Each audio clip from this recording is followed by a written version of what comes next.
오늘 하나님 말씀은 사도행전 5장입니다. 사도행전 5장 12절 13절 보겠습니다. 제 성경으로는 신약 194면에 있습니다. 신약 194쪽에 보시면 사도행전 5장 12절 13절입니다.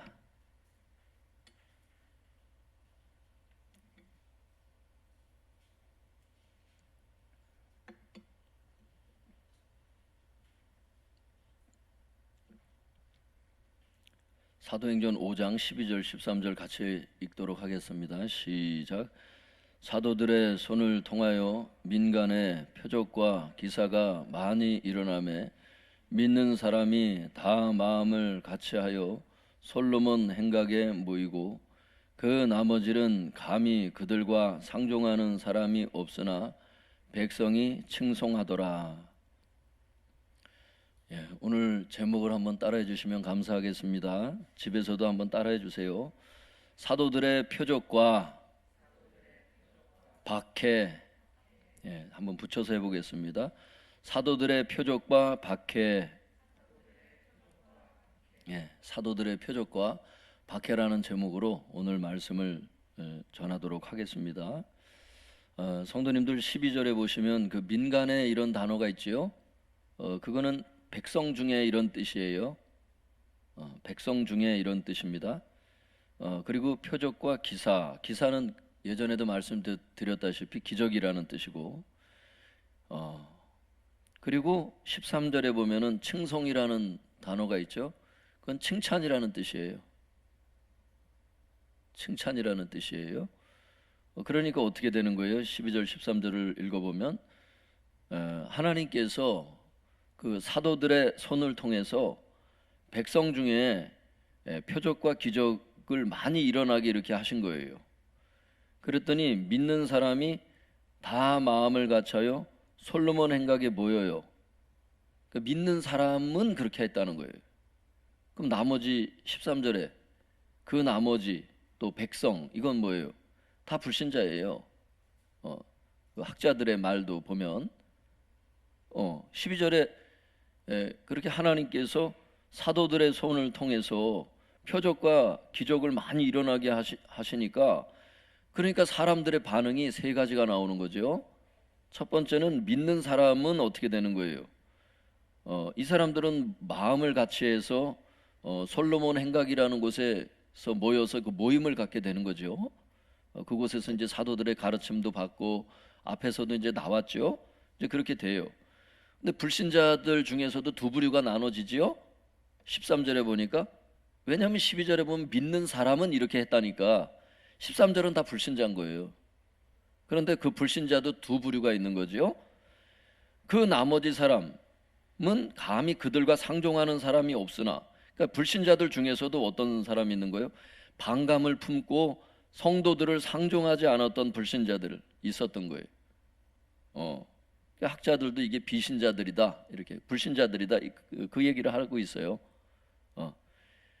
세 번째 부류는 어떤 부류가 있는 거예요? 백성이 칭찬하더라. 그러니까 뭐예요? 복음을 영접하지는 않았지만 사도들의 손을 통해서 막 기적을 일으키니까 그 기적 중에는 이제 구체적으로 이제 14절부터 16절에 이제 대단한 기적들이 나타나죠. 그러니까 이런 걸 보면서 복음은 영접하지는 않았지만 어떤 거예요? 호의적인 불신자들도 있었던 거죠. 그런 뜻입니다, 그것이. 그러니까 12절 13절을 통해서 우리가 알 수 있는 것은 뭐예요? 하나님께서 사도들을 통해서 그렇게 기적을 일으켜도 모든 사람들이 복음을 받아들이는 건 아니라는 거예요. 그러므로 우리에게 주시는 말씀이 뭐냐 하면, 우리가 복음을 전하고 할 때 낙망하지 말라는 거예요. 낙심하지 말라는 거예요. 가족들을 위해서 우리가 또 명절 때도 그렇고 이렇게 복음을 전할 때가 있잖아요. 그런데 전하는데 받아들이는 사람도 있고 받아들이지 않는 사람도 있어요. 그때 실망하지 말고 복음을 받아들이는 사람들 중심으로 전도하고 양육을 하면 된다는 거예요. 솔로몬 행각에는 주님도 설교하신 곳이고 여기는 소위 랍비들이 설교를 하는 장소였었거든요, 원래가. 그러니까 이 솔로몬 행각에 믿는 사람들은 다 모이는 거예요. 베드로의 설교도 듣고 그랬잖아요, 앞에서도 보면. 예. 근데 불신자들도 또 있는 거예요. 성도들을 상종하지 않는 불신자들도 있고, 그 복음은 받아들이지는 않았지만은 뭐예요? 어? 사도들의 그 기적에 대해서 호의적인 사람들도 있었던 거예요. 칭찬을 하는 거예요. 아픈 사람들, 죽어가는 사람들, 귀신 들린 사람들 고쳐주니까 야, 참 잘한다. 그리고 성도들이 서로 사랑하니까 야, 참 칭찬을 하는 거예요. 앞에서도 그게 나왔죠. 예, 백성들이 이렇게 칭송을 하는 장면들이 나왔어요. 예, 그래서 복음을 받아들이는 사람들 중심으로 전도하고 양육하면 되는 거고, 그 나머지 사람들은 중보기도 하면 된다. 한번 따라 볼까요? 중보기도. 그래서 영혼 구원에 있어서는 너무 그렇게 그것 때문에 낙심하고 막 염려하고 이러지 말고 하나님께 맡겨야 돼요. 가족 전도도 맡겨야 됩니다, 성도님들. 그건 너무 과도히 그렇게 하는 게 그게 하나님께서 기뻐하시는 게 아니에요. 너무 염려하고 막 이러지 말고 하나님께 그 영혼 구원까지도 맡기셔야 돼. 하나님께 맡겨야 돼요. 성도님들, 우리가 어떻게 해요? 주님을 영접하고 주님의 그 성품을 닮아가는 성화 과정 속에서도 어떻게 하는 거예요? 그렇죠. 그 예술가는 하나님이신 거예요. 우리는 그저 대리석과 같은 돌덩어리라고. 그래서 하나님께 그걸 맡기면 하나님께서 조각을 하시는 거지, 우리가 예수님 성품으로 막 우리 스스로가 조각하고 막 하는 게 아니잖아요. 그게 다 성령님의 역사거든요, 성경에 보면. 사람을 다루고 사람을 이렇게 다듬는 것은 하나님이 하시는 거예요. 사람을 구원하게 하는 것도 그 육으로 난 것은 육이요 성령으로 난 것은 영이니, 성령께서 사람도 거듭나게 하는 거지 우리가 염려를 한다고 해서 키를 한 자나 더 할 수 있는 게 아니지 않습니까? 그래서 그저 인간들은 하나님 앞에 목수이신 예수님 앞에 놓여 있는 하나의 그냥 나무 덩어리고 돌덩어리고 이래요. 그분이 조각하실 수 있도록 그렇게 맡겨드리면 족하다. 하나님의 때에 하나님께서 다 행하십니다. 하나님의 시간이 다 있어요. 우리 자신에 대한 것도 그렇더라고. 우리도 하나님이 조각하시는 거지 내가 나를 어떻게 끌고 갈 수 있고 이게 아니에요. 기독교인들은 본질적으로 성경에 보면 다 성령님의 역사잖아요. 그죠? 예수님의 성품을 보여주시고 흠모하게 하는 것도 그것도 성령님의 역사고, 진리의 성령님이 오시면 그가 내 영광을 나타내리니, 예수님의 그 성품을 나타내는 것도 다 성령님이 하시는 거지. 글쎄 우리가 뭐 얼마나 잘나서 그걸 다 우리 스스로의 마음을 막 컨트롤 하겠어요. 마음의 두려움도 그래요. 아, 이제부터 두려워하지 말자. 물론 각오가 필요해요, 여러분. 그것도 필요하다고. 그런데 본질적으로 그 두려운 마음을 다 뽑아내시고 평안을 주시는 것은 또 평안을 내가 내게 주노라 그러시잖아요. 그분은 그 평안도 막 주실 수가 있거든요. 두려운 가운데서도 평안을 주시면 마음에 쉼을 얻더라고. 기독교인들은 뭐예요? 마음에 쉼이 있는지 없는지 그걸 물어봐야 돼요. 내 자신에게. 주님을 만난 사람들은 이걸 다 누릴 수 있는 것이거든. 내가 왜 쉼을 누리질 못하고 있는지 그 원인을 한번 곰곰이 주님 비춰달라고 한번 기도해 보세요. 주님께서 비춰주신다고. 그 부분은 네가 아직도 나에게 맡기지 않았기 때문이다. 어떤 말씀들이 있을 거라고. 주님께서 배의 선장이 되셨는데 우리는 주님의 그 구원 열차에 타고 있는데 아직도 그 운전을 잘못할까봐 막 그냥 염려를 하는 거예요. 다 살 수 있게 해주시겠다고 주님 그러시는데, 너희들이 신경 쓸 것은 그의 나라와 그의 의라는 거잖아요. 한마디로 말하면 뭐라 그랬죠? 학자들도 하나님의 뜻이다. 그게 하나님의 뜻을 구하라는 거예요. 그리하면 나머지는 다 하나님 책임져 주시겠다고. 직장에 대해서도 너무 과도히 생각하지 말고, 결혼에 대한 것도 마찬가지예요. 하나님께 맡기세요. 다 하나님의 손이 짧아졌다고 성경에 말씀 안 하셨거든요. 여호와의 손이 짧아졌느냐?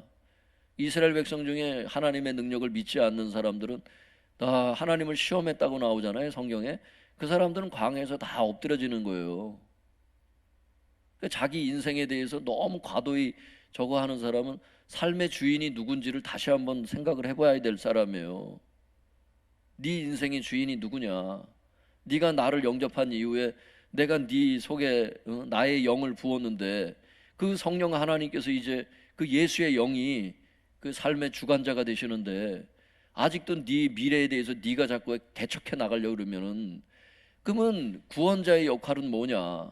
그러면 삶의 주인의 역할은 뭐하러 그분이 와 계신 거냐? 그게 이런 걸 좀 가만히 생각해 보면 교만이 딴 게 아니에요. 내가 내 인생을 걱정하는 게 그게 교만이더라고. 목사가 교회를 걱정하는 거하고 똑같은 교만이야, 그게. 교회의 머리는 주님이시고 교회의 머리가 주님이시라는 게 뭐예요? 주님이 주인 되신다는 뜻인데 목사가 막 교회 걱정을 하고 있는 거예요. 코로나가 있어서 성도들을 이렇게 교회 못 나오면 어떻게 하지? 막 이러면서. 근데 그게 아니더라고.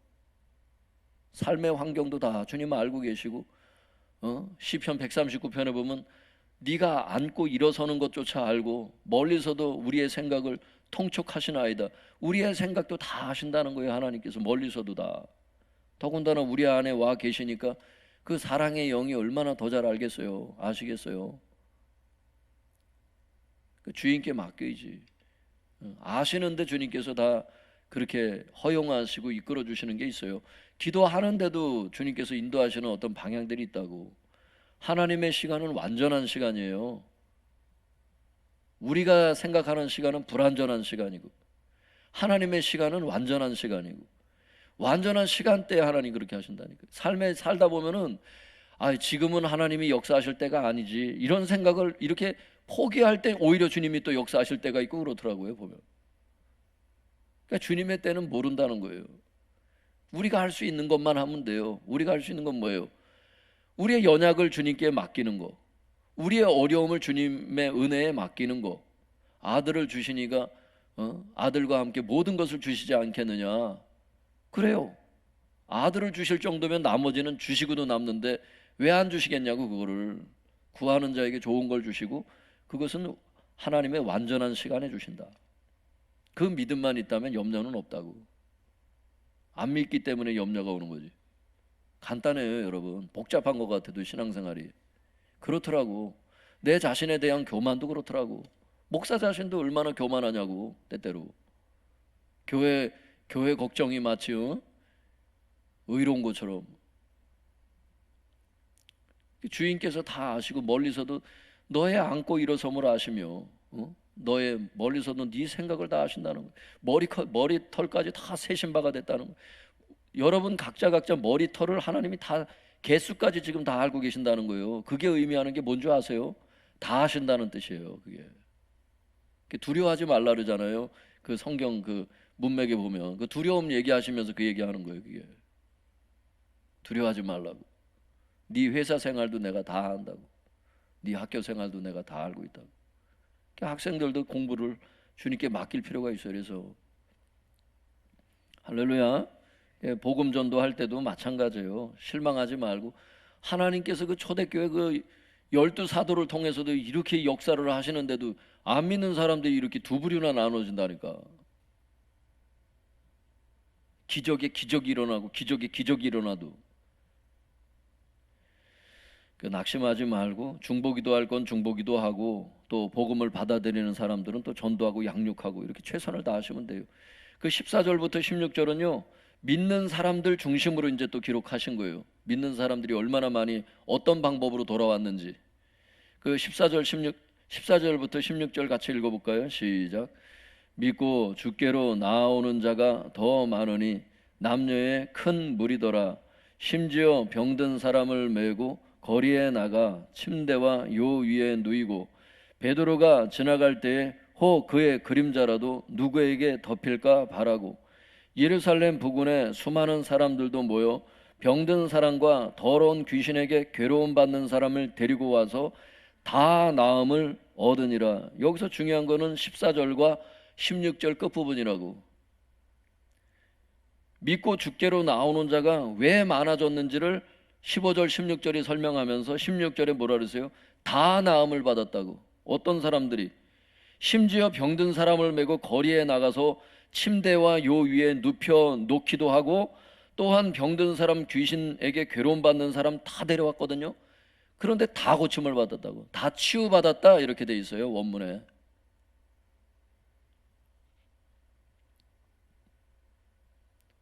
모두가. 그 결과가 14절이라는 거예요. 14절 같이 읽어볼까요? 시작. 믿고 주께로 나오는 자가 더 많으니 남녀의 큰 무리더라. 남녀의 큰 무리가 하나님 앞에 이런 식으로 돌아온 거예요.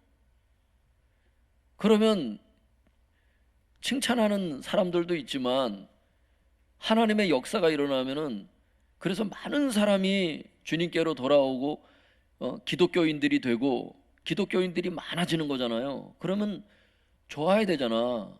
지옥 갈 사람이 그만큼 줄었고 예수님의 성품을 본받는 자들이 많이 늘어났으니까.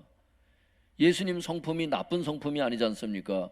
세상을 살리는 성품 아니에요. 그 성품 때문에 구세주로 이 가난한 동네에 태어나시고 목수로 태어나시고 한 거 아니에요? 그 성품이 인류를 살리는 성품이잖아. 얼마나 좋아. 그런데 싫어하는 사람들이 있다니까. 시기심이 있는 사람이 있어요, 여러분. 여러분들도 직장에서 잘 나가고 그러면은 여러분들 그 질투하는 사람들 생기죠? 그럴 수도 있어요. 신앙생활 잘하면은 칭찬을 해줘야 되는데 왜 교회를 그렇게 많이 나가냐고 막 그러면서 막 시기심으로 막 질투하는 사람들 있죠? 하나님이 좋아, 내가 좋아, 막 이러면서 이런 사람들. 긍휼히 여기세요. 몰라서 그러지. 하나님의 심판대 앞에 가면 그 말 할 수 있겠어요? 모르니까 그러지. 그들도 눈이 열리면 여러분 봉사할 줄 믿습니다. 교회 봉사하지 말라고 그 난리를 치는 거예요. 가정을 살리고 교회를 살리고 하나님 나라의 확장을 위해서 봉사를 열심히 하거늘 얼마나 착한 일이에요. 근데 이렇게 시기심이 일어나는 게 17절 18절이 있어요. 박해의 원인이, 그전에는 교리가 달라서 부활이 없다고 주장했었던 사람들이 죽은 자의 부활을 전함을 싫어해서 박해를 했었잖아요. 앞에는 그 신조 교리가 달랐을 때. 그럼 하나님을 믿고 따랐어야 되는데, 요번에는 교리 때문이 아니고 시기심 때문에, 질투 때문에 여러분 사도들을 박해하는 거예요. 지난번하고 박해의 원인이 다릅니다. 핍박의 원인이 달라요. 지금은 시기 때문에 핍박이 일어날 수 있다는 거예요. 그게 17절 18절인데 한번 읽어보겠습니다. 시작. 대제사장과 그와 함께 있는 사람, 즉 사두개인의 당파가 다 마음에 시기가 가득하여 일어나서 사도들을 잡아다가 옥에 가두었더니. 여러분, 사도들을 통해서 기적이 일어난 거 아니에요? 표적을 주님 보여주신 거 아니에요? 그런데 대제사장과 사두개인들이 누구예요? 산헤드린 공회의 그 회원들이었잖아요. 이 사람들이 대단한 권력 있는 사람들입니다. 성경에 뭐라고 말씀하세요? 17절에 이들이 다 마음에 시기심이 가득해서 사도들을 감옥에 가두었다고 나오는 거예요. 핍박의 동기가 시기심이라는 거예요. 그렇다면 왜 이들의 마음에 시기심이 가득했을까? 조금 시기하는 게 아니에요. 시기심이 마음에 가득했다 그래서. 주석은 그 이유를 이렇게 학자들은 설명하고 있어요. 읽어드릴게요. 산헤드린 공회원들은 스스로 이스라엘의 종교적 지도자로 자처하며 백성들의 존경과 권위를 차지하고 있었다. 따라서 그러던 차에 사도들이 나타나 복음 증거와 강력한 치유의 표적으로서 백성들의 마음을 사로잡자 자신들의 기득권이 상실될 것을 염려한 것이다. 두 가지죠. 자기들이 원래 존경을 받고 있었던 자기들 스스로가 이스라엘의 종교 지도자로 자처하면서 백성들의 그 존경과 권위를 차지하고 있었는데, 자기들보다 더 착한 일을 행하면서 막 표적이 일어나니까 기적이 막 너무나도 많이 일어나니까 사도들이 더 존경을 받잖아요. 불신자라 할지라도 막 호의적인 사람들은 백성들이 막 사도들을 칭찬하지 않습니까? 앞에 그 칭송하는 거거든요. 칭송, 사도들을. 그 자기들보다 더 존경을 받고 칭찬을 받으니까 시기심이 폭발하는 겁니다. 그게 자기들보다 더 잘났기 때문에. 그리고 두 번째는 뭐예요? 자신들의 그 기득권이 상실될 것을 염려한 것이다, 이렇게 돼 있잖아요. 학자도 기록했지만 그게 뭐예요? 자기들의 밥그릇이 문제가 된 거야. 다 기독교인들을 대면은 유대인들이 없으면 자기들은 뭘 먹고 살아? 그러니까 밥그릇 싸움을 하는 거예요. 밥그릇 싸움을. 성도님들, 이 산헤드린 공회원들이 예수님도 시기심 때문에 빌라도에게 넘겨줬다고 마태복음 27장 18절에 나와요.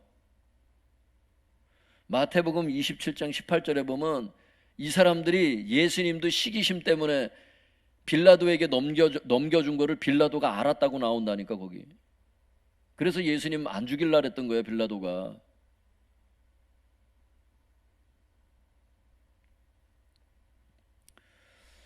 근데 성도님들, 교회도 조심하셔야 돼. 교회들, 특별히 종교 지도자들이라고 생각하는 종교 지도자들이라고 생각하는 분들은 조심해야 되는 게, 우리 교회 성도가 어느 교회로 옮겼다 그러면 그 교회를 막 공격하는 사람들이 있어. 자기 밥그릇 싸움하느라고. 야, 참 추잡한 겁니다. 이단으로 갔으면 그건 맞고 그건 안 된다고 얘기를 해야 되지만, 이단이 아닌다면 그러면 안 돼. 이사를 가서 옮길 수도 있지. 우리 교회는 이사 온 성도들이 안 나오나? 우리도 나오는 경우가 있잖아요. 전도해서 또 성도님들이. 그걸 왜 욕해? 아니, 어떤 교회는요, 저도 큰 교회 있어 봤잖아요. 저는 새가족 담당도 이렇게 해본 적이 있어요. 그러면 어느 교회 다녔던 이미 성도인데 교회를 옮기는 경우가 있다고. 그러면 옮긴 것에 대해서는 아주 환영을 합니다. 근데 큰 교회에서 작은 교회로 옮겼다. 그러면 큰 교회의 그 권위가 뭐가, 아니 작은 교회나 큰 교회나 다 똑같이 다 주님의 교회 아닌가? 좀 크면은 권위가 더 많은 겁니까? 큰 교회에서 작은 교회로 옮기면 작은 교회 목사를 막 공격해요. 아세요? 모르죠? 좀 아셔야 돼. 그런 사람들이 상당히 많어. 야, 예전에 저 어느 교회에서 우리 교회로 저 옮겼는데 어떤 그 큰 교회 담임 목사님이 막 뭐 어쩌고 저쩌고 그러면서 막 저에 대해서 막 헐뜯는 말을 하면서, 저는 전혀 모르는 목사님이에요. 그분을 뭐 뒷조사를 한다는 둥, 뭐 이게 목사가 할 짓이냐고. 이게 내가 묻고 싶어. 당신 교회는 그러면 기존 교회 성도가 옮기는 적 없냐? 그건 왜 다 받아들이냐, 그거는. 근데 이렇게 얘기하면 안 되죠. 내한테 그런 게 있어. 그러니까 조금만 생각을 해보면 내로남불이잖아, 이런 게 바로. 옮길 수도 있지, 교회를. 어떤 성도들은 그 교회를 다니고 싶은데도 영적으로 너무 배고픈 거야. 굶어 죽는 것보다는 나은 거야. 그게 어떻게 보면 옮기는 게. 어떤 성도는 아세요? 그러면 밥을 제대로 주지.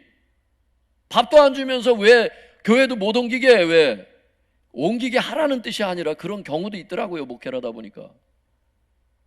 밥도 안 해주면서 라면 끓여 먹고 그러면 왜 라면 끓여 먹냐고 애를 구박하냐고. 밥 해주고서 그 말을 하지. 안 그래요? 틀린 말인가? 지금 이 대제사장과 그 사두개인들도 마찬가지예요. 이 당파가 다 시기심이 가득했다래잖아, 마음에. 자기들이 영혼을 살리지 못할 거면 살리는 자에게 가게 내비둬야 되는 거거든. 그게 세례 요한의 마음이었잖아. 세례 요한이 지금 물로 세례 주는 게 그 사람의 사명이 그거 하나인데, 예수님이 나타나서 더 많은 사람들이 예수님한테 가서 물 세례 받잖아요. 요한복음에 보면 나오지 않습니까? 그랬더니 세례 요한의 제자가 와서 그러잖아요. 당신께서 지난번에 말씀하신 그분께 사람들이 다 그분한테 가서 세례 받는다고, 우리한테로 세례 받으러 안 온다고 그 얘기를 한 거 아니야? 그랬더니 세례 요한이 그러잖아요. 그는 흥하여야 되겠고 나는 쇠하여야 하리라 그러잖아. 예수님은 부흥해야 되겠고 나는 없어져야 되겠다고 그러잖아.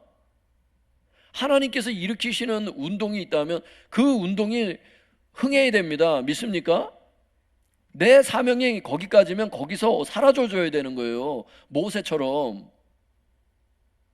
모세가 그러잖아. 주님께서 너는 이 산에서 너는 죽는다는 거예요. 여기까지라는 거예요. 성경에 보면 누구를 세우라 그랬어요? 지도자를 여호수아에게 안수해라 그랬어요. 그 여호수아에게 안수하니까 하나님의 신이 이제 그에게 임하면서 여호수아가 이제 새로운 지도자로 뽑히는 거 아닙니까? 그래서 가나안 땅으로 여호수아가 이끌고 들어가는 거잖아요. 다 성경 읽어보셨죠? 모세는 어디까지야? 요단강까지만 그가 이끄는 거예요. 그 앞에까지만 이끄는 게 그의 사명이었어요. 그러면 모세는 뭘 했어요? 사람들이 그렇게 요단강 건너서 이렇게 쭉 가는 거, 그거 모습은 산에서 산꼭대기에서 그건 봤다 그랬어요. 성경에 보면 자기는 거기 홀로 남고. 그게 주의 종 아니야? 멋있게 퇴장하는 거. 주의 종들이 욕심을 품으면요 끝까지 지도자를 하려는 거야. 주님께서 원치 않는데 빨리 퇴임하는 것도 문제지만 주님께서 원치 않는데도 계속 지도자를 하려고 하는 것도 문제예요. 여러분, 주님의 그 완전한 시간에 주님께서 원하시는 곳까지, 거기까지 양들을 이끌면 자기 사명은 끝난 겁니다. 할렐루야. 그럼 시기심을 품을 이유도 없어요. 어차피 하나님께서 새로운 지도자를 통해서 이끄실 거니까. 이 마음이 교역자들 가운데 가득하길 바랍니다. 모든 교회가 가득하길 바랍니다.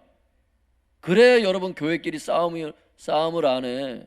밥그릇 싸움을 안 한다고. 그래야 서로 사랑하고. 자기 사명을 주님께서 어디까지 이끄시는지 그걸 알아야겠죠. 그러니까 주님의 목소리에 귀를 기울이고, 성도들한테만 주님의 음성 들으라고 하지 말고 자기가 들어야 된단 말이. 자기가, 목회자들 자신이 내가 서야 될 위치가 어디고 앉으면 안 되는 위치가 어딘지. 주님께서 실제로 그 보내시는 영혼들 중에는 불신자도 있지만 신자들도 있더라고. 기존 신자 중에. 저는 그걸 알고 있어요. 주님께서 그 비추셨던 경우가 있기 때문에. 주님께서 보내시는 사람을 그러면 또 자기 이름값 때문에 누가 자기 욕할까봐, 큰 교회 목사님이 욕할까봐, 그러면 또 그걸 또 우리 교회는 못 오게끔 막는 게 그게 잘하는 겁니까? 또 그러면 그것도 불순종이지. 자기 명예욕이지. 그것도 교계에서 자기 이름이 추락할까봐. 그러니까 정말 주님만 사랑하는 마음만 있어야 시기심이 없어. 교회 안에도 그렇잖아. 하나님께서 여러분 어때요? 교회 봉사하길 원하시잖아. 자기가 봉사할 여건이 안 되면 다른 사람이라도 봉사하면 좋아야 되잖아. 내가 부모에게 효도할 형편이 안 되면 더 경제적으로 괜찮은 동생들이 부모님께 효도하면 잘한다고 칭찬해 줘야 되잖아. 마음이 좋아야 되는 게 정상이에요. 똑같이 못하게 그냥 막아버리고 시기심으로 미워하고 뒤에서 욕하고 막. 그게 뭐 하는 거야 글쎄. 너의 명예 때문에 그런 거야. 그게 너의 명예 때문에, 교만 때문이에요. 그래서 이 시기심은 성도님들 교만이고 마귀의 강력한 도구입니다. 그게 예수님도 그걸로 죽인 거예요. 이 사도들도 그것 때문에 지금 옥에다가 잡아 가두고. 여러분, 우리는 어떻게 해야 되는 거예요? 시기심을 멀리하고 하나님만 뜻만 바라보고 협력해야 돼요. 하나님의 뜻만 섬기기 위해서, 하나님의 뜻을 섬기기 위해서 우리는 같이 협력을 해야 될 단체라고, 공동체라고. 은사가 다 각각 다르잖아요. 어떤 사람은 섬기는 은사, 어떤 사람은 또 식당 봉사를 잘 하시는 분들이 있어요. 음식을 맛깔나게 하고. 어떤 사람은 방언 기도는 잘하고 통역은 잘하는데 음식은 못해. 이런 사람들이 잘하는 것으로 섬기는 게 교회거든요. 할렐루야. 내가 잘하는 걸 가지고 교회에서 봉사하세요, 성도님들. 할렐루야. 성도님들 중에서도 가끔 이렇게 오셔서 이런 봉사하겠다고 저런 봉사하겠다고 하시는 분들이 있어요. 제가 거의 다 웬만하면 다 허락 수준이 아니라 그 주보에다 이렇게 실어서 봉사하실 수 있도록 그렇게 하지 않습니까? 어떤 분들은 저에게 보고도 안 하고 성전 청소 이렇게 하시는 분들이 있어요. 그럼 그분 이름도 또 올려드리고. 할렐루야.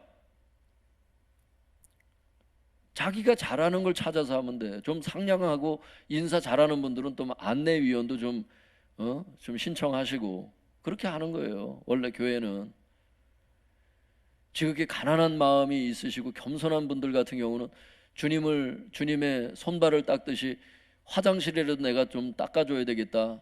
정말 그런 경건한 마음이 드시는 분들은 화장실 청소를 하세요. 시켜서 하는 게 아니에요, 그거는. 할렐루야. 예, 그런 봉사를 할 때 욕하지는 말자는 거죠. 왜 자꾸 저렇게 목사님께 인정받으려고 왜 자꾸 저렇게 봉사를 하지? 우리 성도님들은 제가 알기에는 그런 분들은 없어요. 지금은 없다고. 없을 줄 믿습니다. 예. 근데 이렇게 예전에 보면은 이 참 이러면은 서로 못 하는데 이런 경우가 있어요.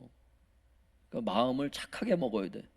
예수님의 마음을, 예수님의 성품을 품어야 돼.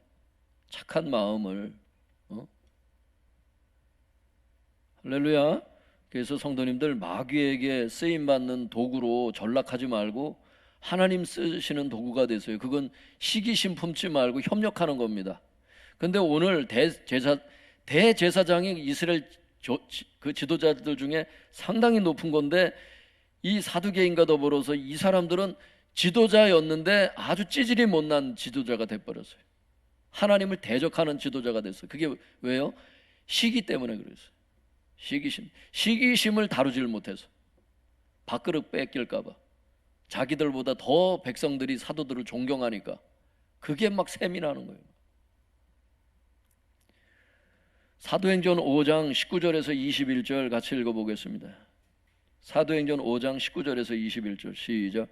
주의 사자가 밤에 옥문을 열고 끌어내어 이르되 가서 성전에 서서 이 생명의 말씀을 다 백성에게 말하라 하매 그들이 듣고 새벽에 성전에 들어가서 가르치더니 대제사장과 그와 함께 있는 사람들이 와서 공회와 이스라엘 족속의 원로들을 다 모으고 사람을 오게 보내어 사도들을 잡아오라 하니.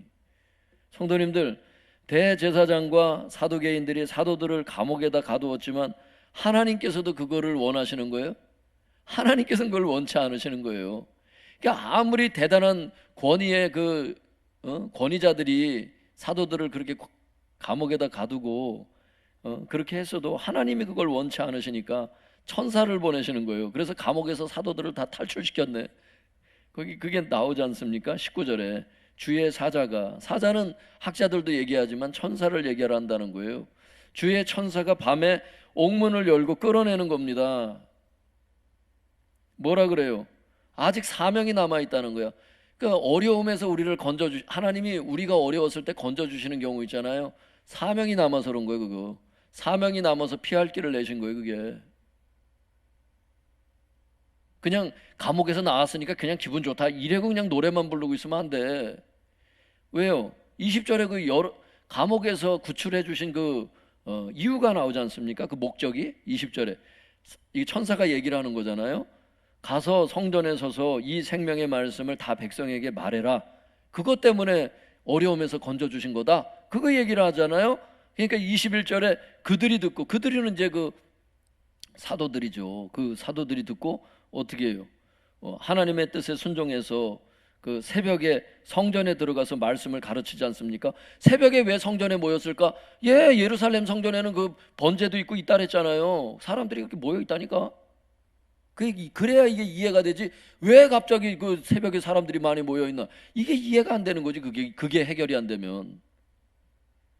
새벽에 성전에 사람들이 모였습니다. 예루살렘 성전에. 거기 들어가 가지고 사도들이 그 가족들한테 먼저 간 게 아니에요.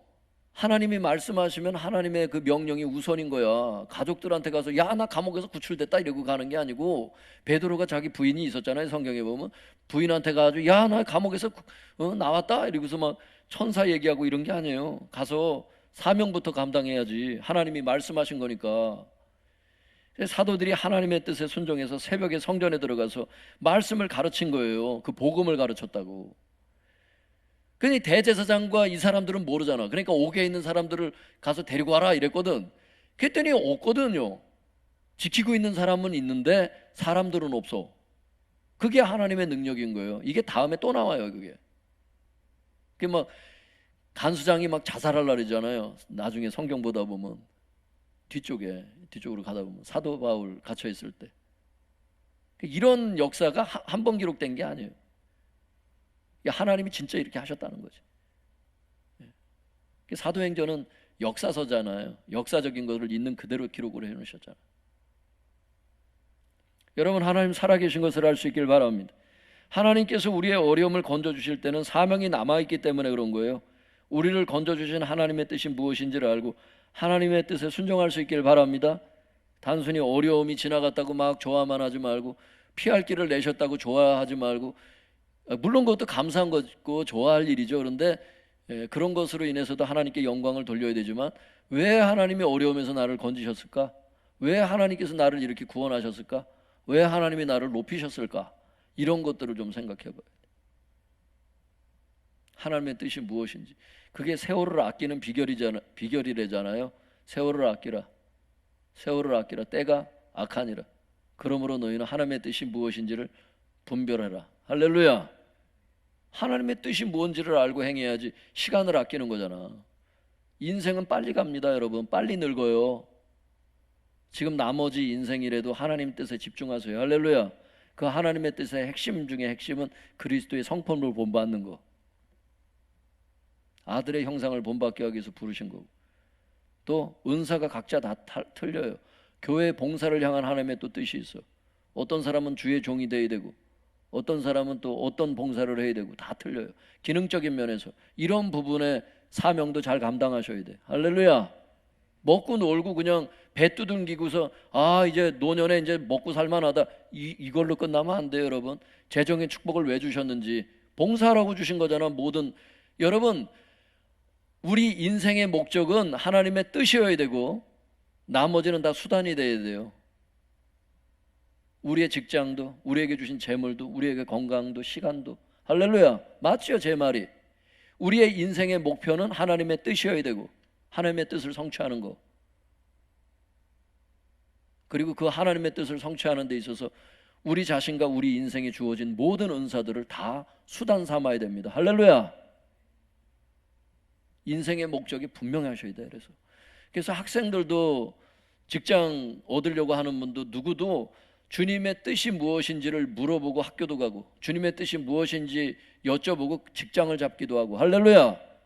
이렇게 가야지. 세상 사람들이 좋다고 하니까 간다, 나중에 후회합니다, 여러분. 왜? 적성이 맞질 않아서. 그렇게 하면 안 돼. 그건 세상 사람들이 추구하는 것이지 우린 그렇게 가면 안 되는 거죠.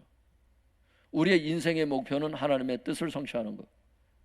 그 하나님의 뜻을 성취하는 게 세월을 아끼는 것. 그 하나님의 뜻을 위해서 우리 인생에 주어진 모든 것들이 수단되는 것. 할렐루야. 그게 올바른 인생입니다. 맞죠? 네, 맞습니다. 그런 사람은 하나님의 심판대 앞에 가도 여러분 후회가 없어. 인생을 헛살았다고 생각하지 않는다. 왜? 어차피 주님께서 심지 않은 것마다 다 뽑혀요. 자기 노력이지 어차피 다 뽑히고 의미가 없어. 하나님 앞에 다. 나중에 하나님 앞에 가면 다 네 인생 살다 왔지 그 소리 들어요. 나머지 인생이라도 복 있게 삽시다. 할렐루야. 하여튼 어려움에서 건져주실 때는 사명이 남아있기 때문이다. 건져주신 하나님의 뜻이 무엇인지를 알고 하나님의 뜻에 순종하자, 이겁니다. 레마는 25절에서 28절도 읽어보겠습니다. 이제 사도들이 없어진 걸 알았어요. 그러니까 25절에서 28절, 이제 이 사람들이 또 어떻게 하겠어요? 25절에서 28절 읽어보겠습니다. 시작. 사람이 와서 알리되 보소서 옥에 가두었던 사람들이 성전에 서서 백성을 가르치더이다 하니 성전 맡은 자가 부하들과 같이 가서 그들을 잡아왔으나 강제로 못하면 백성들이 돌로 칠까 두려워함이더라. 그들을 끌어다가 공회 앞에 세우니 대제사장이 물어 이르되 우리가 이 이름으로 사람을 가르치지 말라고 언금하였으되 너희가 너희 가르침을 예루살렘에 가득하게 하니 이 사람의 피를 우리에게 돌리고자 함이로다. 성도님들, 이제 사람들이 알아서 감옥에 갇혔던 자가 나와가지고 성전에서 백성들을 막 말씀 전하고 있는 거를 이제 막 가서 막 전달을 한 거예요. 그렇게 됐다고. 그러니까 26절에 보니까 성전 맡은 자는 앞에서도 교수님이 얘기를 했지만 성전 수비대장을 얘기를 하는 거예요. 이게 굉장히 높은 직책입니다. 성전에 관계돼서는 이 사람이 다 컨트롤할 수 있는 권한이 있었거든요. 성전 맡은 자, 성전 수비대장이 부하들과 같이 가가지고 사도들을 다시 잡아오는 거예요. 다시 잡아와가지고 어떻게 하는 거예요? 그들을 끌어다가 공회 앞에 세우고 이제 신문을 하는 겁니다. 뭐라고 신문하죠? 대제사장이 우리가 이 예수님의 이름으로 사람을 가르치지 말라고 언급했잖냐? 근데 너희가 너희 가르침을 예루살렘에 가득하게 하니 이 사람의 피를 우리에게 돌리고자 함이로다. 이러면서 신문을 하는 거예요. 그러니까 베드로와 사도들이 뭐라고 대답해요? 막 쫄았어요? 뭐라 그래? 29절에서 32절 같이 읽어보겠습니다. 시작. 베드로와 사도들이 대답하여 이르되 사람보다 하나님께 순종하는 것이 마땅하니라. 너희가 나무에 달아 죽인 예수를 우리 조상의 하나님이 살리시고 이스라엘에게 회개함과 죄사함을 주시려고 그를 오른손으로 높이사 임금과 구주로 삼으셨느니라. 우리는 이 일의 증인이요 하나님이 자기에게 순종하는 사람들에게 주신 성령도 그러하니라 하더라. 베드로와 사도들이 뭐라고 답변을 하죠? 이렇게 얘기를 해요. 지금 사내들인 공회의 사람들이 지금 얘기를 하는 거잖아요. 이 사람들이 신문할 권리가 있었거든요. 당시에는. 그건 권위가 있는 사람들이에요. 그 권위에 순복을 해야 되잖아요. 원래는. 그 순복은 해야 되지만 순종을 할 수는. 순복은 나긋나긋한 태도로 돼야 되는 거예요. 근데 순종은 뭐예요? 순종하면 안 되잖아. 예수님의 이름으로 그럼 복음을 전하지 말라니까 전하지 말아요. 그러면 그들에게 나긋나긋하게 겸손하게 대해야 되지만 우리는 하나님께 순종해야 되잖아요. 이게 지금 베드로가 지금 그렇게 사도들이 그렇게 대답을 하는 겁니다. 29절 같이 읽어볼까요? 시작. 베드로와 사도들이 대답하여 이르되 사람보다 하나님께 순종하는 것이 마땅하니라. 이렇게 얘기를 하는 거예요. 사람은 누구를 얘기를 하겠어요? 사내들인 공회 회원들을 얘기를 하는 거죠. 지금 신문하고 있는 사람들. 사람보다 하나님께 순종하는 게 맞다, 이걸 얘기를 하는 거예요. 지금 베드로가, 그 사도들이. 사내들인 공회의 권위가 아무리 대단하더라도 하나님의 뜻과 상반될 때는 당연히 하나님의 뜻에 순종해야 된다는 것입니다. 지금도 마찬가지예요. 국가의 권위도 있고 부모의 권위도 있고 여러분 교회의 권위도 있죠. 이런 권위자들이 많이 있죠. 거기에 우리가 나긋나긋하게 순복해야 되는 건 맞아요. 함부로 그냥 대통령 욕하고 돌아다니는 게 좋은 거 아니에요. 저도 여러분 하나님께서 어떤 메시지 주실 때나 전하지 또다시 제가 어떤 얘기를 합니까? 여러분, 우리는 국가의 권위에 있어서도 순복해야 되는 게 맞아요. 나긋나긋해야 됩니다. 하지만 그 권위가 하나님의 뜻에 반대되게 행할 때는 당연히 우리는 하나님의 뜻에만 순종해야 됩니다. 믿습니까? 여러분, 일제 시대 때 예를 들면 일본 사람들이 와가지고 여러분 교회 성도들을 얼마나 많이 죽였어요. 제암리 때도 그랬고 여러분 가둬놓고 사람들 죽이고 불태우고 목 잘라 죽이고 성도들 여러분 그래서 순교도 많이 하고 했잖아요. 그때 여러분 교회가 핍박이 올 때 뭐라 그랬어요? 목사님들이 모여서 신사참배를 가결했잖아요. 교단이 총회에서 이걸 가결했잖아. 총회가 신사참배를 해야 된다 이렇게 얘기를 했다고. 그거를 반기를 들고 일어난 분이 누구예요? 주기철 목사님이랬잖아. 그렇게 하면 안 된다 그랬잖아. 그리고 본인은 본인의 삶으로 그거를 이제 웅변을 한 거죠. 그래서 본인이 모판 위를 네가 신사참배를 거부하면은 못으로 판때기를 만들어 못을 쭈뼛쭈뼛 다 세워놓고 그걸 걸으라 그랬잖아. 그 모판 위를 발에 찔려가면서 모판을 걷다 쓰러졌잖아 이분이. 주기철 목사님이. 여러분, 그래서 감옥에서 거의 다 죽어가는 송장이 되니까 이제 감옥에서 죽었다 이러면 이제 더 큰 문제가 되니까 이제 집에 데려가라 그러는데 이미 죽은 걸 뭐. 여러분, 주기철 목사님은 무슨 정당 운동을 했던 분이 아니에요. 단순히 무슨 애국 운동하려는 게 아니에요. 신사참배 그냥 반대한 거야, 이분은. 그 교단 총회에서 그거를, 그래서 주기철 목사님은 목사직에서 면직시켜 버렸잖아. 주기철 목사님은 여러분 세상에서는 목사가 아닌 상태에서 죽었습니다. 여러분 아세요? 지금이니까 주기철 목사님 그러지, 그때에서는 총회에서 목사직을 면직시켜 버렸어요. 목사 아니라고 이제 너. 왜? 신사참배 안 하잖아. 그걸 목사들이 했다니까. 총회가 뭐예요? 권위잖아. 권위자들이잖아. 하나님의 뜻에 반대되잖아.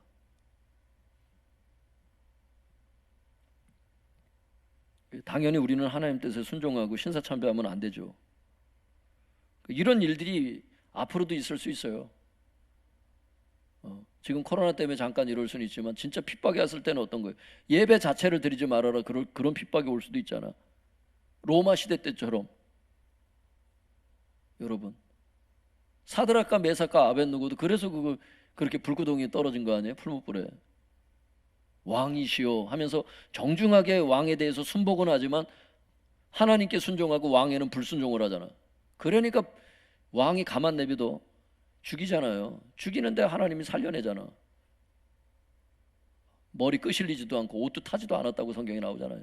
할렐루야. 죽음을 각오하고 담대히 하나님을 진짜 섬기면 하나님께서 옥문에서도 막 건져주시고 막 하세요. 진짜 기적을 나타내시고. 어중간하게 이렇게 하지 말고 진짜 믿으려면 확실하게 믿고, 할렐루야. 어린 자녀들에게도 그런 믿음을 심어줄 필요가 있어요. 성도님들, 고3이니까 너는 교회 가지 마, 이게 아니야. 예전에도 말씀드렸잖아요. 예전에 제가 큰 교회 목회할 거기 부교육자 있을 때 그거 저 부모가 그렇게 내비두니까 나중에 불신자 되더라니까. 그 부모 신앙 따라가거든. 그거 아니에요. 야, 중3이니까 이제 고등학교 가야 되는데 그 교회 이제 1년만 쉬어, 고등학교 간 다음에 가. 아니요.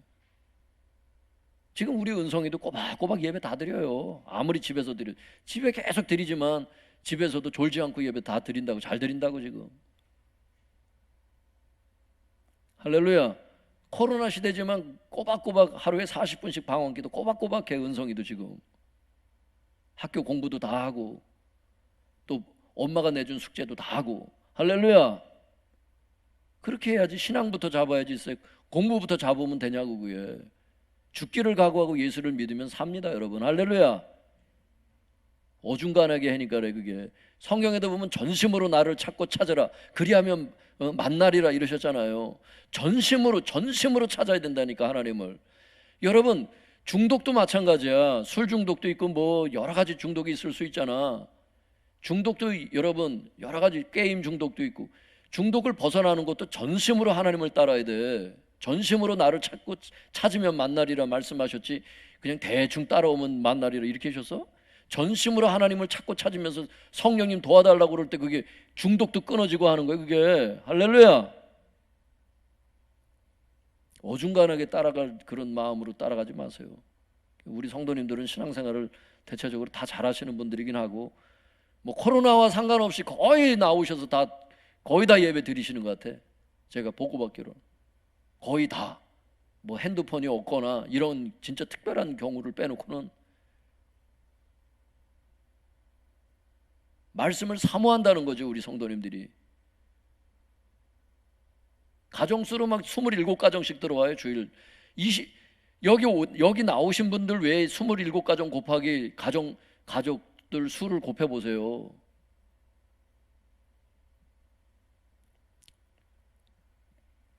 코로나와 상관없이 예배 열심히 드리신다는 뜻이야 그게. 할렐루야. 성도님들 좀 힘드셔도 조금만 더 인내하시고 가야 될 것 같아요. 이따가 또 광고하게 될지는 모르지만 지난 목요일인가요? 금요일날 중대본에서 발표를 했잖아요. 10월 11일까지 연장한다고. 이 상태가 10월 11일까지. 저는 다음 주면 이제 정상적으로 예배 복귀하려고 했거든요. 현장 예배 다 드리려고. 남동구청에서 또 특별한 그게 올까 하고 기다리는데 아직 안 와요. 지자체 우선이거든요, 이게. 근데 하여튼간 또 오늘 또 교육자 회의를 해봐야 되겠지만 하여튼간 좀 힘든 과정이 조금 더 있다 할지라도 일주일 더 연장이 된다 할지라도 어떻게 하겠어요, 글쎄. 인내하시면서 있는 처지에서 내가 잘할 수 있는 거 하세요. 할렐루야. 예. 그래서 하여튼간 이런데요. 그 권위에 대해서 하나님의 뜻에 상반될 때 우리는 하나님의 뜻에 순종을 해야 되는데, 사도들이 이렇게 이어서 이렇게 말을 해요. 너희가 나무에 달아 죽인 예수를, 30절에 너희가 나무에 달아 죽인 예수를 우리 조상의 하나님이 살리시고, 아까 그 예수님의 이름으로 사람을 가르치지 말라고 언급했다면서 28절에 얘기를 지금 공회원이 얘기를 하고 있는데 지금 이게 베드로와 사도들이 대답을 하기를, 너희가 나무에 달아 죽인 예수를 너희가 죽였다. 너희가 나무에 달아 죽인 예수를 우리 조상의 하나님이 살리시고, 이거 부활이 없다고 주장하는 사람들인데 거기다가 하나님이 살리시고 이스라엘에게 회개함과 죄사함을 주시려고 그 예수님을 오른손으로 높이셔서 임금과 구주로 삼으셨느니라. 우리의 삶의 주인이신 임금으로 삼으시고 구세주로 메시아로 삼으셨느니라. 우리는 이 일의 증인이다. 하나님이 자기에게 순종하는 사람들에게 주신 성령님도 증인이시다. 사도들은 핍박 앞에서 담대히 이야기를 했다는 거예요. 이게 그들에게 복음이 전해지는 게 됐고 또 담대한 답변이 되기도 하고 이제 그렇게 된 거죠. 할렐루야. 이런 사람들을 하나님이 막 감옥에서 건져내시는 거예요. 믿음도 그렇더라고요. 우리가 가지고 있는 믿음의 분량이 어느 정도 되겠어요, 성도님들? 저부터가 믿음이 약할 때가 많아요. 어떻게 해야 되겠어요? 하나님, 나에게도 담대한 믿음을 주세요. 그것도 믿음도 다 하나님이 주시는 거거든. 내 노력으로 만들어지는 게 아니라. 두려움이 떠나가게 하고 평안이 오는 것도 주님이 그 마음을 부어주셔야 되는 것처럼 믿음도 믿음의 마음을 부어주셔야 돼. 그럼 그 믿음의 은사가 있잖아요. 성령의 은사 중에 믿음의 은사, 그 기적을 행하고 막 하는 은사거든요. 그게 진짜 치유의 은사는 기도를 하면 조금 나아요. 다음에 모임에 올 때 또 안수하면 조금 낫고 이렇다고. 기적의 은사는 어때요? 믿음이 어느 날 갑자기 부어주면서 기도를 했을 때는 그냥 그 순간에 그냥 막 허리 디스크가 나버리고 막 그러잖아. 할렐루야. 우리 어머니는 그때 벌써 그 치유가 된 게 벌써 한 지금 20년 다 돼가는데도 그 허리 디스크 고쳐진 게 지금까지도 안 아프다는 거잖아. 한 방에 끝을 내시는 거예요, 기적의 은사는. 할렐루야. 그러니까 어떤 은사를 나타낼지는 모르지만 하여튼 우리는 치유를 위해서도 기도해야 돼요. 중요한 건 뭐냐면 믿음도 하나님이 주시는 것이다. 그러면 베드로하고 사도들이 이렇게 답변을 하면은 그 사내들인 공회 그 회원들이 기분 좋아할까요? 33절 같이 읽어보겠습니다. 사도행전 5장 33절 시작. 그들이 듣고 크게 노하여 사도들을 없이 하고자 할세. 없이 하다, 이 단어를 그 주석에도 잘 해석을 해놨어요. 없이 하다, 이런 뜻은 무슨 뜻이냐 한번 따라 볼까요? 죽이려고 작정하다, 그 뜻입니다. 우리나라 말로 정확히 번역이 되면 죽이려고 작정하다, 이런 뜻이에요. 사도들의 말을 듣고 아주 너무나 화가 난 거야. 지금 이 33절에 보면 듣고 크게 화가 나서 사도들을 죽이려고 작정했다는 겁니다. 그 사내들인 공회원들은 예수님도 잡아 죽인 자들이니까 어떻게 되겠어? 사도들쯤은 얼마나 쉽게 죽이겠어? 근데 그거 아세요? 하나님께서 원치 않으시면 죽일 수가 없는 거. 하나님께서 예수님은 십자가 대속을 해야 되니까 허락하셨잖아요. 근데 사도들은 아직 죽을 때가 안 됐거든요. 왜? 아직 사명이 남아있잖아. 그래서 하나님께서 허락하지 않으셔서 죽을 수가 없었어. 그래서 34절부터 40절 쭉 읽어보면 가말리엘이라는 사람을 통해서 하나님께서 사도들을 건지십니다. 그거는 34절에서 40절은 여러분들이 한번 나중에 읽어보세요, 집에서. 그래서 하여튼간 하나님이 살리세요. 이 가말리엘이라고 하는 사람이 여러분 굉장히 유명했던 사람이에요. 당대 서울대 학장 정도 할 수 있는 사람이에요. 이 사람이 우리나라로 따지면 당시 유대인들 사회에서는. 여러분 사도 바울이 이 사람 제자였잖아. 성경 읽어보면 성경에 거기 가말리엘의 문화생이라고 나오잖아. 거기 문화에 들어가서 내가 배웠다고 나오잖아요. 사도 바울의 스승입니다. 이 사람을 통해서 하나님께서 사도들을 살려내세요. 이 사람이 막 얘기를 하니까 이 사람의 의견이 이제 옳다고 생각을 한 거야. 그래서 공회원들이 살려냅니다. 이 사람들을 풀어줘요. 근데 풀어주는데 그냥 풀어주는 게 아니에요. 우리가 보려고 하는 것은 노임을 받은 사도들의 태도를 보려고 하는 거예요. 그 40절에서 42절 같이 읽어보겠습니다. 40절에서 42절 시작. 그들이 옳게 여겨 사도들을 불러들여 책짓질하며 예수의 이름으로 말하는 것을 금하고 놓으니 사도들은 그 이름을 위하여 능력받는 일에 합당한 자로 여기심을 기뻐하면서 공회 앞을 떠나니라. 그들이 날마다 성전에 있든지 집에 있든지 예수는 그리스도라고 가르치기와 전도하기를 그치지 아니하니라. 40절에 그들이 누구예요? 아까 그 공회원들, 사내들인 공회원들을 얘기를 하는 거잖아요. 40절에 그들이 옳게 여겨, 뭐를 옳게 여겨? 가말리엘의 말을 옳게 여겨 사도들을 불러들여 가지고 뭐라 그래요? 책찍질하고 예수님의 이름으로는 이제 말하지 말아라 하면서 풀어주는 겁니다. 두 가지를 당한 거예요. 채찍질, 두들겨 맞았고, 하나는 예수님의 이름으로는 말하지 말아라. 그랬는데 41절 42절에 보면 사도들이 다 반대로 행해요. 왜? 능력받은 일, 그 채찍에 그 비참하게 만든 그 채찍이 장난 아닙니다. 예전에 채찍은 그 능력받는 일에 합당한 자로 여기심을 기뻐하면서, 여러분 이게 합당한 자로 여기심을 받았다는 게 무슨 뜻인지 잘 아세요?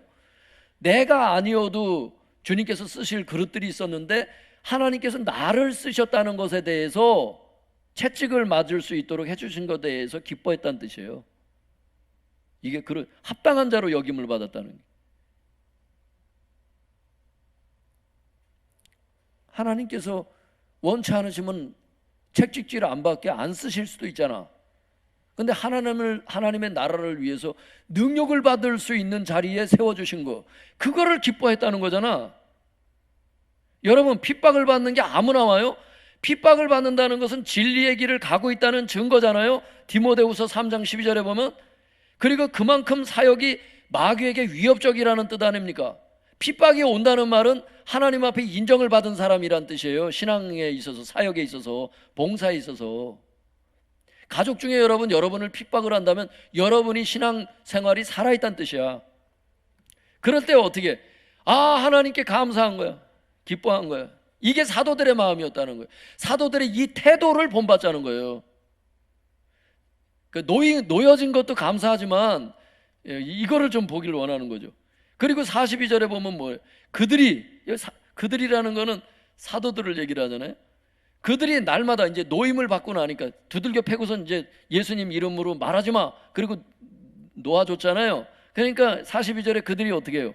날마다 성전에 있든지 집에 있든지 예수는 그리스도라고 예수님의 이름으로 가르치지 말라 그랬더니만, 날마다 성전에 있든지 집에 있든지 예수는 그리스도라고 가르치고 전도를 했다네. 그걸 그치지 않았다네.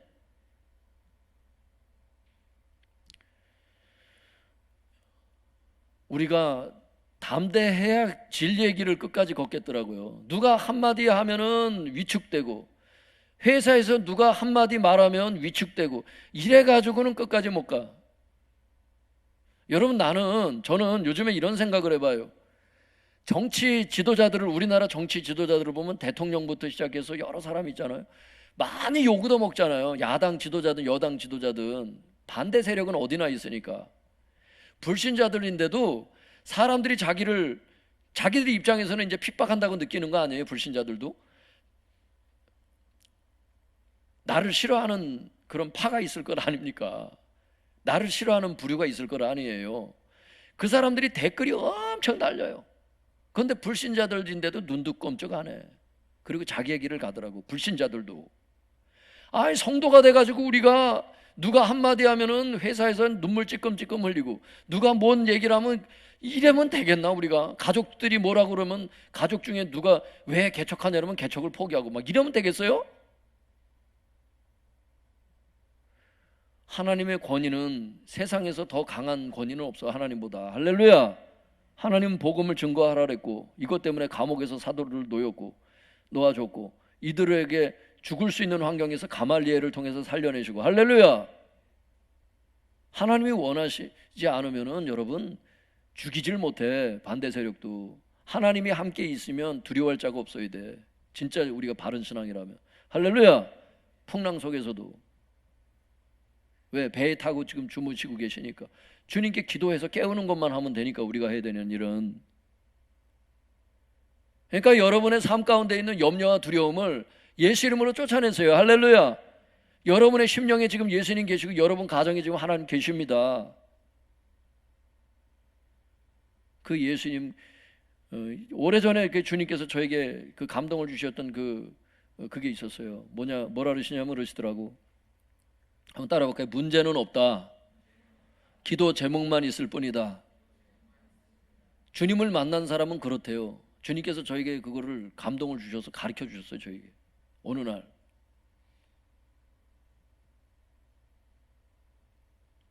어떤 교회 이제 제가 부임하려고 이제 이렇게 가는데 거기 이렇게 금요 철야에 앉아 있는데 갑자기 그냥 주님 그러시더라고. 그런 감동을 주시더라고.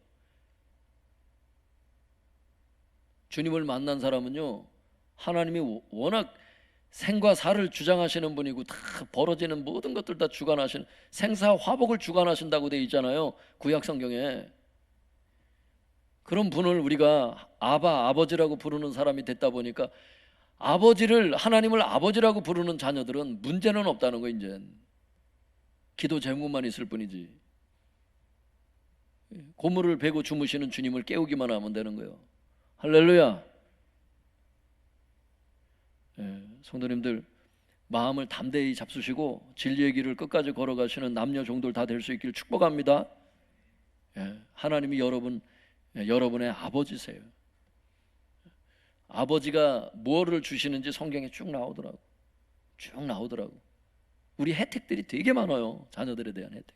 성경에 보면 그게 다 우리가 받아 누려야 될 것들이에요. 받아 누릴 것도 많은데 조금 안 되는 걸 가지고 자꾸 막 마음 쓰고 불평하고. 여러분, 제가 한번 여쭤볼게요. 하나님이 더 소중해요? 하나님이 주시는 선물이 더 소중해요? 하나님 나에게 왜 이런 하나님의 선물을 주시지 않느냐고 하나님을 버리는 사람들이 있어. 어리석은 사람들이야. 하나님이 있어야, 하나님하고 관계가 좋아야 선물도 하나님의 때에 제대로 받지. 하나님을 오히려 버려버리고 떠나버리고 선물을 자기가 원하는 때에 하나님의 선물을 안 주신다고 하나님 버려버리면 그 다음은 기약할 수가 없잖아요. 그걸 똑똑하다고 할 수 있어요? 하나님의 선물을 자기 시간 내에 주시지 않는다고 하나님을 그래 막 말하면서 막 욕하면서 막 입으로는 욕을 안 하겠지만 그의 삶이 욕을 하잖아. 하나님이 싫어하는 행동들을 하면서 일부러 하나님 가슴에 못 박으려고 그냥 우리 살리려고 독생자를 하나밖에 없는 아들을 내어주신 분한테 나머지 못을 더 박는 거예요. 예수님 머리에다 둔 못을 박고 막 예수님 고민하게 만드니까. 그러면서 왜 선물 안 주냐고 그러면서. 예수님 잡아서, 아버지께서 예수님 잡아서 피를 주셨으면은 나머지도 주실 줄 믿습니다. 성도님들 너무 낙심하지 말고 기도하세요. 하나님 싫어하지 말고. 하나님은 진짜 우리한테 주시고 싶어 하시는 분이야. 진짜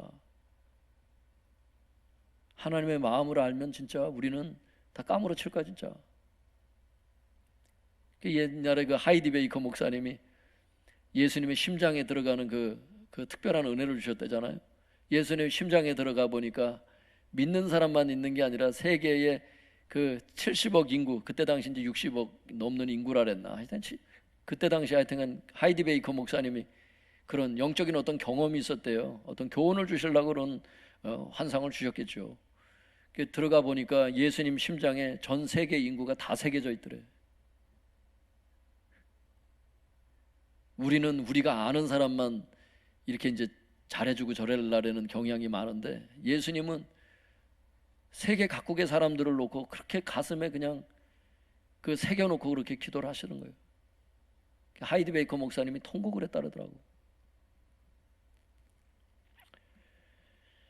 우리한테, 우리 인간들이 볼 때 소중하지 않은 거지, 주님 눈안에는 이 세계 각국의 모든 영혼들이 너무너무 다 이 심장에 새겨진 거예요, 다. 여러분, 당연히 자녀들인 우리들은 예수님의 심장에 다 들어가 있을 줄 믿습니다. 다 때가 되면 주시고 인도하실 거예요. 다 목적이 있고 다 어떤 때가 있더라고요. 전도서에도 보면. 힘내시고 또 일주일 동안 또 주님과 함께 동행하시길 바랍니다. 기도하겠습니다. 오늘 주신 말씀 붙잡고 기도하겠습니다. 기도하겠습니다. 거룩하신 하나님,